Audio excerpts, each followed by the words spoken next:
ఇండియాలోనే #1 varicose veins hospital Avis vascular centre. నమస్తే రమగారు. నమస్తే జయ. రమగారు, మనము అనంత వ్రతం అని జరుపుకుంటాం ఈ నెలలోని. దీని యొక్క విశిష్టత ఏంటి? ఎవరు జరుపుకుంటారు? ప్రత్యేకమైన నియమాలు ఏమన్నా ఉన్నాయా? అనంత పద్మనాభ చతుర్దశి అంటారు. భాద్రపద శుద్ధ చతుర్దశిని అనంత చతుర్దశిగా చెప్తారు. అయితే ఈ రోజున మనం గణేష్ నిమజ్జనోత్సవం చేస్తాం. వినాయక చవితి చవితి నాడు మొదలైంది కదా. చతుర్థి నుంచి, అంటే శుక్ల చతుర్థి నుంచి శుక్ల చతుర్దశి వరకు. చతుర్థి అంటే 4, చతుర్దశి అంటే 14. ఈ 9 రోజులు మనం గణపతి నవరాత్రులు జరుపుకుని చతుర్దశి నాడు గణపతిని మొత్తం అన్ని చోట్ల ఉన్న పెద్ద పెద్ద గణపతులందరినీ కూడా ఈ రోజున సాగనంపుతాం. 9 రాత్రులు కదా. అయితే ఈ రోజున ఈ అనంత వ్రతం చేసుకునే విధానం కూడా మనకి కనపడుతుంది. ఇదేంటంటే ఎవరి ఇళ్లలో ఈ ఆచారం ఉందో వాళ్లే చేసుకుంటారు. సాధారణంగా అందరూ చెయ్యరు. ఇది 14 సంవత్సరాల పాటు చేయవలసిన వ్రతంగా చెప్తారు. ఈ అనంత పద్మనాభుడు ఎవరు? త్రివేంద్రంలో ఉన్నటువంటి దైవం అనంత పద్మనాభుడు. మనకి ఆయన ఇట్లా పడుకుని శయనమూర్తిగా కనపడతాడు కదా. చివరి దాకా చూసి తీరాలి. అయితే అలాగే పడుకుని ఉన్న శయనమూర్తిగా కనపడేవాడు శ్రీరంగ సాయి ఒక ఆయన ఉన్నాడు మనకి. శ్రీరంగనాథుడు ఉన్నాడు. వీళ్ళందరికీ లేని ప్రత్యేకమైన పేరు అనంత పద్మనాభుడుగా ఉన్నాడు ఆయన. ఈయనేమో శ్రీరంగనాథుడు అంటాం. అదే శేషశయనం. అవును. అట్లాగే నాభికమలం పాదాల చెంత అమ్మవార్లు కూర్చుని ఉండటం అలాగే ఉన్న కొంత ప్రతిమా విశేషంలోనూ తేడా ఉంది, పూజా విధానంలోనూ తేడా ఉంది, ప్రాంతీయమైన ఆచారాల్లో కూడా తేడాలు ఉన్నాయి. అనంత పద్మనాభుడుగా చెప్పబడేవాడు అక్షరాల ఆయనే. త్రివేంద్రంలో ఉన్నవాడే. ఎంతో సంపదలు కలిగిన వాడుగా చెప్తారు. ఈ అనంతుడు ఎవరంటే ఆదిశేషుడిని అనంతుడు అంటారు. ఆయన తన 1000 పడగలతోటి భూభారాన్ని మోస్తాడు. ఆయన్ని కూడా విష్ణువంశ సంభూతుడుగానే చెప్తారు. ఈ అనంతుడి స్వరూపంలో ఇట్లా 1000 పడగలతోటి వ్యాధిశేషుగా భూభారాన్ని మోసేవాడే ఆయనే. విష్ణువుకి పానుపుగా ఉన్నాడు. ఆయనతో కలిసి ఆయన మానవావతారాలు ఎత్తినప్పుడు ఆయన తమ్ముడుగాను అన్నయ్యగాను అట్లా జన్మించాడు. రామావతారంలో రామానుజుడుగా ఉన్నాడు. రామానుజుడు లక్ష్మణ స్వామి. అక్కడి నుంచి కృష్ణావతారంలోకి వచ్చినప్పుడు ఓసారి తమ్ముడుగా సేవించి ఈసారి అన్నగా సేవలు అందుకున్నాడు. ఇక్కడ బలరాముడు అవతారంలో కనపడతాడు.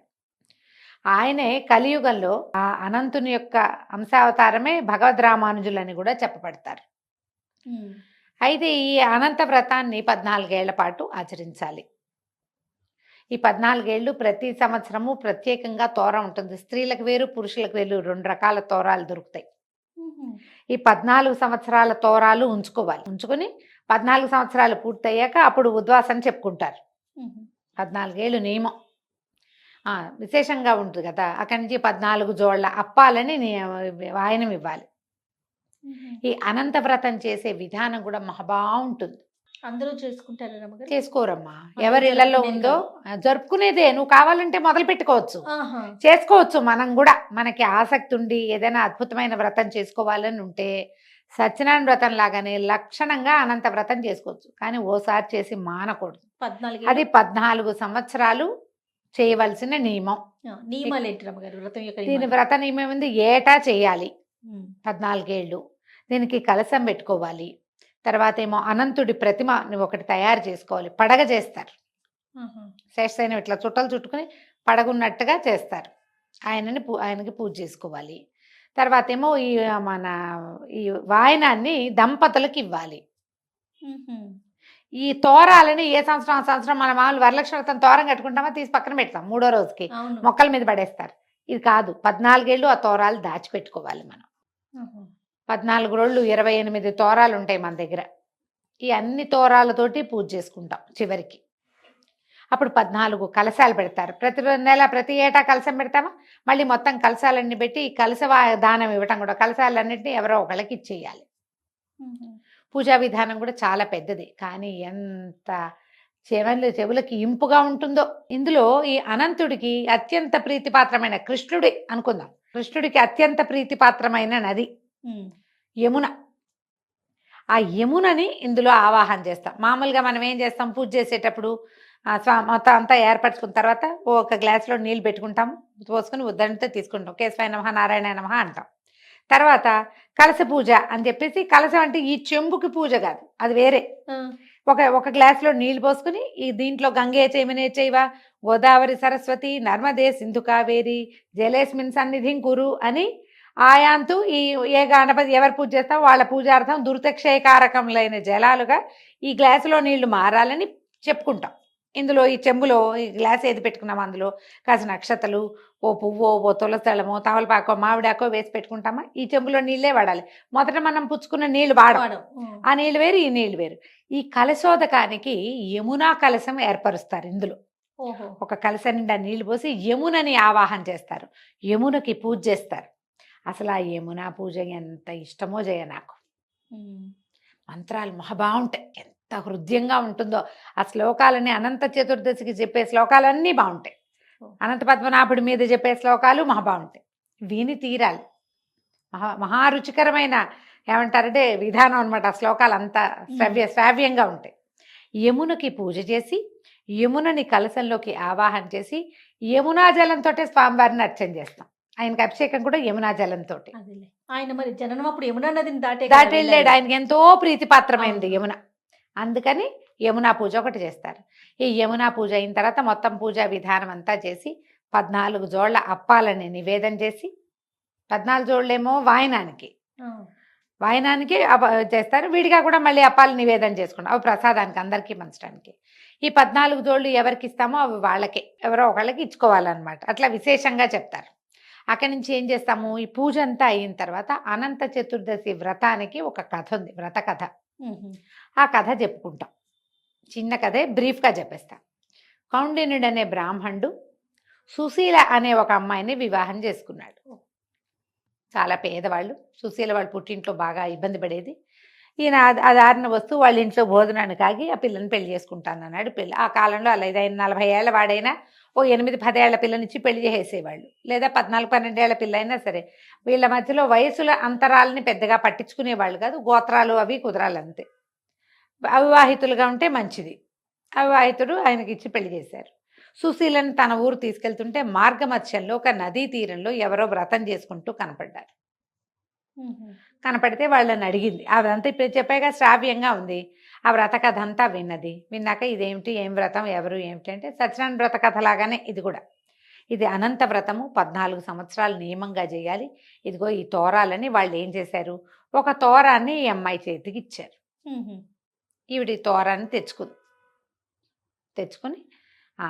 ఇంటికి వచ్చాక వీళ్ళు ఒక చిన్న అమ్మాయి ఏం చేశారంటే, తండ్రి వాళ్ళు సత్తుపిండి ఇచ్చారు. సత్తుపిండి ఇస్తే సత్తుపిండితోటి అప్పాలు చేసుకుంది వాళ్ళతో కలిసి. ఆయనకి స్వామివారికి నివేదన చేసి ఎవరికో వాయనం ఇచ్చింది. ఇంటికి వచ్చేసరికల్లా కౌండిన్యుడు పరమ పేదవాడు, కానీ వాళ్ళకి సంపద ఎక్కువచ్చింది. అనంతుడి కరుణ వల్ల వాళ్ళు చాలా పైకి వచ్చారు. కాలక్రమాన జరిగింది. అయితే ఏమైంది, ఈవిడ తోరం కట్టుకునేది, ఆయన కనపడకుండానే ఉండేది. ఒకనాడు ఆయన చేతికున్న తోరాన్ని చూసి ఇదేమిటి, ఇదేదో కట్టుకున్నావు, నా మీద ఏమైనా ఇది చేస్తున్నావా నువ్వు, ఇదేం తోరం, ఇవి ఎక్కడివి, ఇవి మనం ఇవన్నీ కట్టుకోకూడదు అన్నాడు. ఆవిడ లబలబలాడి, కాదండి ఇది అనంత వ్రతపు తోరము, ఇది కట్టుకోవాలి అని ఇట్లా చెప్పేసరికి ఆయన కేకలేశాడు. అంటే అటువంటి కట్టుకుని నా మీద ఏదో మంత్రకట్టు వాడుతున్నావు నువ్వని ఆమె చేతుకున్న ఆ తోరాన్ని తెంచి నిప్పుల్లో పడేశాడు. ఆమె దుఃఖంతో పరిగెత్తుకుంటూ వెళ్ళి ఈ తోరాన్ని పాలతో తడిపి జాగ్రత్త పెట్టుకుంది. కానీ విచిత్రంగా ఆ మరుసటి రోజు నుంచే వాళ్ళ సంపద అంతా తగ్గిపోయింది. వాళ్ళకి ఎన్నో సమస్యలు వచ్చేసినాయి, మంటలు వచ్చి కాలిపోయేవన్నీ. అయితే ఈవిడ చెప్పింది, ఈ అనంతుడి తోరాన్ని నువ్వు నిప్పుల్లో వేయటం వల్లే ఇలా జరిగింది అని. ఈ అనంతుడెవడు, అతని పేరు నేను ఎప్పుడూ వినలేదన్నాడు. అంటే ఇట్లా ఒక విశేషమైన వ్రతము, కథ చాలా అద్భుతమైన కథ చెప్పారు దానికి. ఆ వ్రతమే చాలా బాగుంది. ఆ తర్వాత నీకు ఎక్కి వచ్చిందని భార్య ఆయనకి నచ్చ చెప్పింది. అయితే ఈ అనంతుడెవడో తెలుసుకోవాలని ఆయన కొంత ప్రయాణం చేశాడు. ఎన్నో రకాల పరిస్థితులను చూసి చివరికి ఆయన ఒక గుహలోకి చేరాడు. ఒక అడవిలో చేరితే ఒక బ్రాహ్మణుడు కనపడి ఆయన ఒక గుహలోకి తీసుకెళ్ళాడు. అప్పుడు అతనికి ప్రపంచాన్ని పరిచయం చేశాడు. అనంతుడు అనేవాడు కాలస్వరూపుడు, భగవంతుడు, కర్త కర్మ క్రియ ఆయనే. తర్వాత మన భూత భవిష్యత్ వర్తమానాలు కూడా అతడే. కాలం భూత భవిష్యత్ వర్తమానాల్లోనే ఉంటుంది. అంతేగా. భగవంతుడు కాలస్వరూపుడు. ఇతని వల్లే ఈ ప్రపంచమంతా నడుస్తూ ఉంటుంది. అతడే నడుపుతాడు. ఇప్పుడు నేనేదో ఇక్కడ ఉండాలని ఉంది, నేననుకుంటే జరిగింది అది. నువ్వనుకుంటే వెళ్తావా? నువ్వనుకుంటే నీకు భగవంతుడు కాలము నీతోటి ఉంటేనే నువ్వు వెళ్ళగలుగుతావు. లేకపోతే బోరన వాన వస్తుంది, డ్రైవర్కి కడుపులో నొప్పి వస్తుంది, క్యాబ్ రాదు, నువ్వు ఇక్కడే నుంచుంటావు. నువ్వు వెళ్ళటం అనే క్రియ ఒకటి నీ మనసులో ఉన్నది, ఒక ఆలోచన. దీనికి కాలం సహకరిస్తేనే కదా ఏదైనా. కాలం సహకరిస్తేనే నువ్వు పైకెక్కుతావా, కిందకి దిగుతావా, పడిపోతావా, పడకేస్తావా, అవన్నీ కూడా కాలంతోటే ముడిపడి ఉంటాయి. ఆ కాలస్వరూపుడే అనంతుడని చెప్తాడు. తర్వాత ఈయన కౌండిన్యుడు బుద్ధి తెచ్చుకుని ఇంటికి వచ్చి 14 అక్కడ ప్రతిజ్ఞ చేశాడు. 14 సంవత్సరాలు 14 భువన భాండాలు నీ కుక్షిలో ఉన్నాయి నాయన. అలా అందుకని నేను 14 సంవత్సరాలు నియమంగా నీ వ్రతం చేస్తానని ప్రతిజ్ఞ చేసి ఆయనకి దండం పెట్టుకుని వచ్చాడు. ఆ తర్వాత 14 సంవత్సరాలు భార్యాభర్తలు ఇద్దరు కూర్చుని ఈ తోరాలు కట్టుకుని ఇద్దరు. అంతకుముందు సుశీలకు ఒకదానికే తోరం.